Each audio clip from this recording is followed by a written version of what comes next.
कर लेते हैं क्योंकि कांवड़ यात्रा का आज 10वां दिन है और सड़कों पर कांवड़ियों की टोलियां भी नजर आ रही हैं। कड़ी सुरक्षा व्यवस्था के बीच यात्रा चल रही है तो पुलिस ने क्राउड कंट्रोल के लिए यानी कि क्राउड मैनेजमेंट के लिए बाकायदा एक प्लान भी एग्जीक्यूट किया है, जिसके तहत अब जो भीड़ है उसको नियंत्रण करने का काम हो रहा है।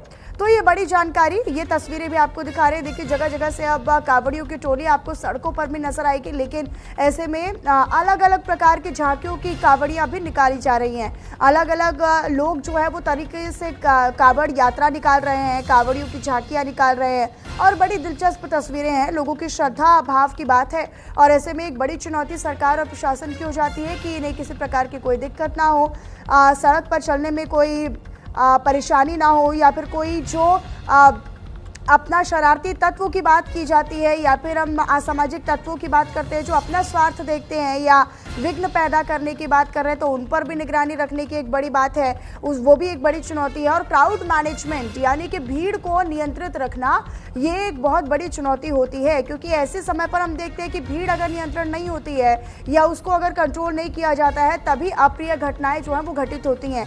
लेकिन बाकायदा अगर आप देख रहे होंगे, अगर आप वहाँ से गुजर रहे होंगे तो आपने देखा होगा कि कई रास्तों को वन वे कर दिया गया है, कई रास्तों को डाइवर्ट कर दिया गया है और ये इसलिए किया गया है ताकि जो कांवड़ रूट है वो सुनिश्चित हो सके कि वहां पर किसी प्रकार की कोई अप्रिय घटना नहीं है, किसी प्रकार की कोई वाहन की आवाजाही वहां पर नहीं हो रही है। केवल वो मार्ग, केवल वो रूट जो है वो कांवड़ियों के आवागमन के लिए ही बनाए गए हैं और ऐसे में वहां पर भी निगरानी रखी जा रही है कि क्या वहां पर वाहन लेकर तो कोई नहीं पहुंच रहा है या फिर वहां पर भीड़ तो नहीं पहुंच रही है। सामान्य जो लोग या फिर जा रहे हैं उनकी तो वहां पर आवागमन देखा नहीं जा रहा है। तो ये भीड़ कंट्रोल करना एक बड़ी चुनौती है, बड़ा चैलेंज हो जाता है सरकार के लिए और यही वजह है कि इसको लेकर बाकायदा एक प्लान भी एग्जीक्यूट किया गया है।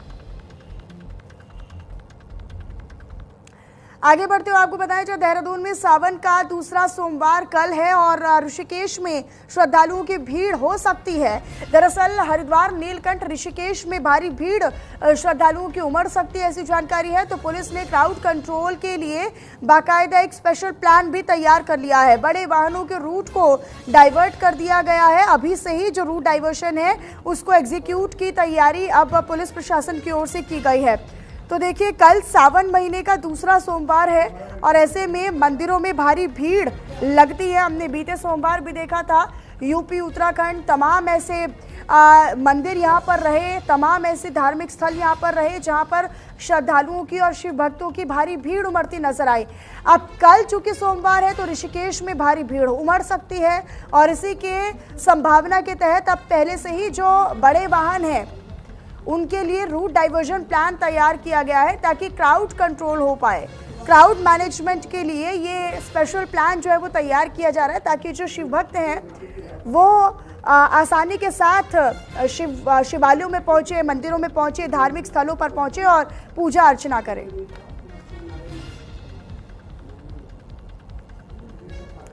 देखिए हरिद्वार में कांवड़ मेला अपने चरम पर है। यहाँ पर पंतद्वीप मैदान में सुंदर कांवड़ बाजार सजा हुआ है।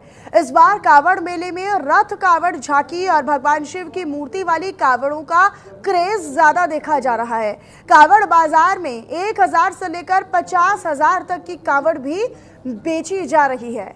तो देखिए एक अलग ट्रेंड सेट हो रहा है, एक अलग क्रेज लोगों में देखने को मिल रहा है। हरिद्वार में कांवड़ मेला अपने चरम पर है और हर बार की तरह इस बार भी लोगों का जो भारी हुजूम है वो कांवड़ मेले में नजर आ रहा है, दिख रहा है। पंतद्वीप मैदान में बाकायदा सुंदर तरीके से कांवड़ मेले की तैयारियां जो है वो की गई हैं। ये देखिए कांवड़ मेले के दरमियान की तस्वीरें हैं जहाँ पर कांवड़ियों का आना जाना भी लगा हुआ है, लेकिन यहाँ पर जो सामान्य लोग हैं वो भी इस कांवड़ मेले का लुत्फ लेते हुए नजर आ रहे हैं।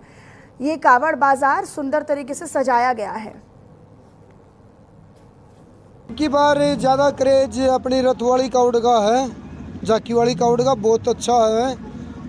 इसमें झांकी वगैरह भी निकाली जाती है, ट्रैक्टर भी अपना, डीजे भी है, बहुत अच्छा मनोरंजन हो रहा है। की मूर्ति है, अच्छे वाली मूर्ति ले रखी है, बहुत ही अच्छा, बहुत ज्यादा क्रेज बना हुआ रथ वाली कावड़ का।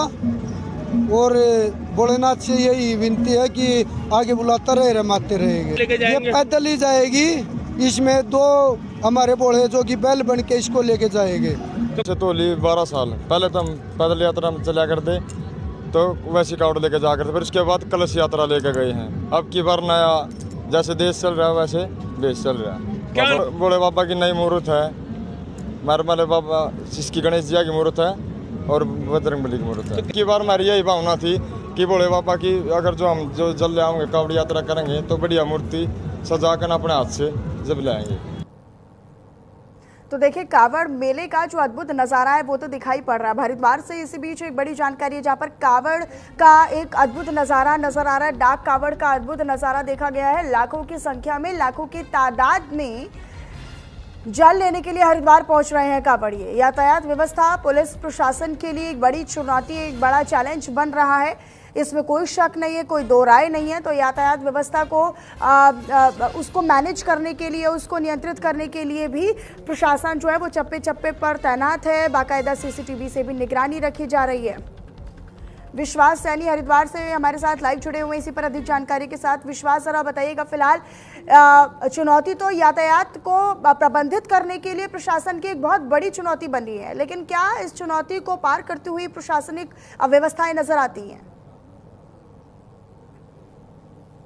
तो मैं आपको ये जरूर बताना चाहूंगा कि हरिद्वार के अंदर जिस तरीके से डाक कावड़ चल रही है, डाक कावड़ में सबसे बड़ी जो चुनौती रहती है प्लेन वो रहती है यातायात व्यवस्था। क्योंकि जिस तरीके से अपने जल भरकर कावड़िए जब निकलते हैं तो निकलने के टाइम पे जब रोड पर कावड़िए उतरते हैं तो उनको रुकना नहीं होता है डाक कावड़ को। तो ऐसे में यातायात व्यवस्था को सुचारू रखना और किसी भी तरीके से कहीं पर कोई भी कावड़िया न रुके, ना ही कोई गाड़ी रास्ता रहे, किसी भी कावड़े को निकलना होता है तो वो रुकता नहीं है, उसकी किसी भी तरीके से विघ्न बाधा यहाँ पर ना आए, उसको लेकर प्रशासन पूरी तरीके से सतर्क नजर आ रहा है। जैसा कि आज हमने भी देखा कि खुद एसपी ट्रैफिक जो जितेंद्र मेहरा है, उन्होंने खुद आज यहाँ पर चार्ज संभाला। जिस तरीके से जगह जगह जो जाम की एसपी ट्रैफिक जितेंद्र मेहरा मौके पर पहुंचे हुए थे, खुद ही उन्होंने जाम संभालने के लिए सड़कों पर उतरकर चार्ज संभाला था। तो देखा जा सकता है कि जो हरिद्वार के अंदर डाक कावड़िए पहुंच रहे हैं, उनकी स्थिति इस वक्त ऐसी है कि हरिद्वार के अंदर गाड़ियों से हुजूम को उतर रखा है और पूरी हरिद्वार नगरी जो है वो इस वक्त केसरिया रंग में रंगी हुई है। जी, लेकिन हमने कई जगहों से ऐसी तस्वीरें भी देखी थी विश्वास, जहां पर चुनौती एक बहुत बड़ी पैदा हुई थी, जब हम देख रहे थे कि शरारती तत्व और असामाजिक तत्व लगातार विघ्न डालने का प्रयास कर रहे हैं और कावड़ियों की यात्रा को अड़चन उसमें डालने का प्रयास कर रहे थे। क्या अब ये गतिविधियां नजर नहीं आ रही हैं या फिर इनसे निपटने के लिए पुलिस ने और ज्यादा खास इंतजाम कर लिए हैं?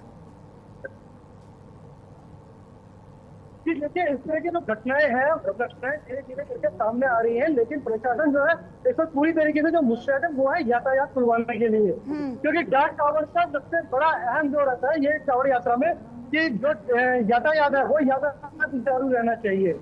क्योंकि जिस तरीके से कावड़ी यहाँ पर पहुंच रही है, कावड़ी जिस तरह से हरिद्वार के अंदर आ रहे हैं, उससे दुगने जो कावड़िए हैं वो वापस निकलने की भी तैयारी कर रहे हैं। क्योंकि इन्होंने जल भरने के बाद डाक कावड़ में सबसे बड़ी विशेषता ये रहती है कि इन्हें मात्र 24 घंटे के भीतर अपने शिवालयों में पहुंचना होता है जल भरने के बाद। तो इस तरह से छोटी मोटी जो घटनाएं हैं वो भी जरूर सामने आ रही थी, लेकिन प्रशासन जो है वो जरूर सतर्क हो रखा है। और निश्चित तौर पर अगर यातायात व्यवस्था बेहतर है तो मुझे लगता है कि कावड़ियों के लिए भी रास्ता और सुगम, आसान और सरल हो जाता है। अपनी नजर बनाकर रखिएगा, विश्वास बने रहेगा, आगे भी खबरों पर आपका मैं रुख करूंगी। इस बीच आगे बढ़ते हुए हरिद्वार से एक बड़ी खबर है जहां पर एसडीआरएफ जो है वो कावड़ियों की देवदूत बनकर सामने आ रही है। दरअसल पानी में डूबने से कुल 10 कावड़ियों की जान बचाई गई है, यानी उन्हें बचा लिया गया है। डूब रहे लोगों को सकुशल बाहर निकाला गया है। एसडीआरएफ की टीम जो है वो लगातार तैनात है और यही वजह है कि अब देखिए डूबते लोगों को भी देवदूत की तरह बचाती हुई, उनकी रक्षा करती हुई, उनकी जिंदगियों को बचाती हुई एसडीआरएफ के लोग जो है वो नजर आते हैं। तो हरिद्वार के कावड़ मेले में गंगा घाटों पर तैनात है एसडीआरएफ के जवान, जो कि पानी में डूब रहे कावड़ियों की लगातार जान बचाते नजर आ रहे हैं। ये तस्वीरें भी आप देखिए, और देवदूत बनकर ये जल में उतरते हैं और यहाँ पर डूब रहे कावड़ियों की जान बचाते हैं। शनिवार को हरिद्वार में कांगड़ा घाट, प्रेमनगर घाट और बैरागी कैंप में अलग अलग घटनाओं में कुल 10 कावड़ियों की जान बचाई गई। हरिद्वार कावड़ लेने के लिए पहुंचे कावड़िए गंगा में स्नान करने के दौरान पानी के तेज बहाव में डूबने लगे, जिस पर एसडीआरएफ के जवानों ने गंगा में छलांग लगाई और डूब रहे लोगों का रेस्क्यू कर उन्हें सकुशल बाहर निकाल लिया। तो एक बड़ी चुनौती है एसडीआरएफ के आगे भी। हालांकि इन्हीं तमाम घटनाओं से और इन्हीं तमाम अप्रिय घटनाओं से बचाव के लिए ही एसडीआरएफ टीम को तैनात किया जाता है, ताकि अगर किसी कारणवश गंगा के घाट में या गंगा में अगर लोग डूब भी रहे हैं तो उन्हें उतनी सक्रियता के साथ एक्टिवली निकाला भी जा सके। तो देखिए, कल ही 3 अलग अलग घाटों पर, अलग अलग जगहों पर कुल 10 लोगों के साथ ऐसी घटनाएं हुई जब वो गंगा में डूबने लगे, लेकिन उन्हें डूबते डूबते एसडीआरएफ ने बचा लिया। मेरा नाम आकाश है, मैं दिल्ली से आया हूँ। मैं यहाँ जल लेने आया था गंगा जी पे और नहा रहा था, मैं डूबने लगा तो मेरे को एसडीआरएफ को टीम ने बचाया है, इनका मैं बहुत धन्यवाद करता हूँ। और इसी बीच आगे बढ़ते हैं। दरअसल कावड़ को लेकर हरिद्वार प्रशासन सख्त नजर आ रहा है। आपको बताएं कि पुलिस प्रशासन पूरी तरीके से अलर्ट मोड पर है। एसपी जितेंद्र मेहरा ने तमाम रास्तों का जायजा भी लिया है। कई जगहों पर बैरिकेडिंग और डाइवर्जन की व्यवस्था भी देखी गई है। तो ये बड़ी जानकारी है। दरअसल हरिद्वार कावड़ मेले में लगातार उमड़ रही श्रद्धालुओं की भीड़ को लेकर अब पुलिस प्रशासन पूरी तरीके से अलर्ट मोड पर है और इसी क्रम में ट्रैफिक व्यवस्था यानी यातायात व्यवस्था को खुद मजबूत करने के लिए एसपी ट्रैफिक जितेंद्र मेहरा सड़कों पर उतर आए हैं। एसपी ट्रैफिक जितेंद्र मेहरा ने खुद मोर्चा संभाला और मोर्चा संभालते हुए तमाम रास्तों का, तमाम रूट्स का जायजा लिया और मौके पर मौजूद पुलिस कर्मियों को कुछ खास दिशा निर्देश भी दिए। ये देखिए तस्वीरें, खुद जितेंद्र मेहरा सड़कों पर नजर आ रहे हैं। तस्वीरों में साफ तौर पर देखा जा सकता है कि वो खुद यातायात को नियंत्रित करते हुए नजर आ रहे हैं, उसे कंट्रोल करते हुए दिख रहे हैं। कावड़ियों की भारी भीड़ और भारी वाहनों के दबाव के बीच ट्रैफिक को सुचारू और सही बनाए रखने के लिए प्रशासन हर स्तर पर जुटा हुआ है, हर स्तर पर काम कर रहा है। एसपी ट्रैफिक ने कई जगहों पर बैरिकेडिंग और डाइवर्जन की व्यवस्थाएं भी खुद चेक की हैं। तो विश्वास सैनी लगातार जितेंद्र मेहरा सड़कों पर आ गए हैं यातायात व्यवस्था को सुनिश्चित करने के लिए। बिल्कुल मनीषा, इसको जो जिस तरह से हरिद्वार के अंदर हम कावड़ की स्थिति देख रहे हैं, डाक कावड़ हरिद्वार के अंदर जिस तरीके से डाक कावड़ पहुंच रही है, उसको लेकर जो रास्ते हैं वो कावड़ में हो चुके हैं और मोटरसाइकिलों में जिस तरीके से लोग पहुंच रहे हैं, तो जितनी भी कावड़ है उससे ट्रैफिक की व्यवस्था बिल्कुल सरमराई हुई है। आपको मैं एक बार दिखाना चाहूंगा कि मेरे पीछे की जो स्थिति है वो अगर मेरे सहयोगी दिखाए तो कावड़ की जो स्थिति बनी हुई है, इसमें भीड़ बुरी तरीके से हो चुकी है और इन भीड़ को नियंत्रित करना एक बड़ी चुनौती बनी हुई है। और इस चुनौती के साथ साथ जो हरिद्वार के जो एसपी ट्रैफिक है जो खुद चार्ज संभाले हुए हैं, उन्होंने खुद सड़कों पर उतरकर इस ट्रैफिक को खुलवाने की जो जिम्मेदारी है अपने कंधों पर भी है और वो इस वक्त खुलवाने के लिए, क्योंकि डाक कावड़ के दौरान यातायात व्यवस्था सबसे बड़ी चुनौती बनती है प्रशासन के लिए। जी ठीक है विश्वास, अपनी नजर आप बनाकर रखिएगा। बहुत शुक्रिया आपका इस तमाम जानकारी के लिए। तो देखिए आगे बढ़ते हैं, अब आपको बताएं जो देहरादून से बड़ी खबर है, जहां पर डोईवाला टोल प्लाजा के पास हाथी का उत्पात देखने को मिला। हाथी ने डोईवाला टोल प्लाजा के पास गाड़ी पलट दी, ऐसी जानकारी है। मणिमाई मंदिर में भंडारे के बीच एक हाथी पहुंच गया, ऐसी तस्वीरें भी सामने आई। कावड़ यात्रियों के लिए लगाए गए भंडारे में अफरा तफरी का माहौल उस वक्त बन गया जब एक हाथी यहां पर उत्पात मचाता हुआ नजर आया। दरअसल खबर देहरादून के डोईवाला क्षेत्र से है, जहां पर लच्छीवाला टोल प्लाजा से ठीक पहले मणिमाई मंदिर में हाथियों का तांडव देखा गया। मणिमाई मंदिर में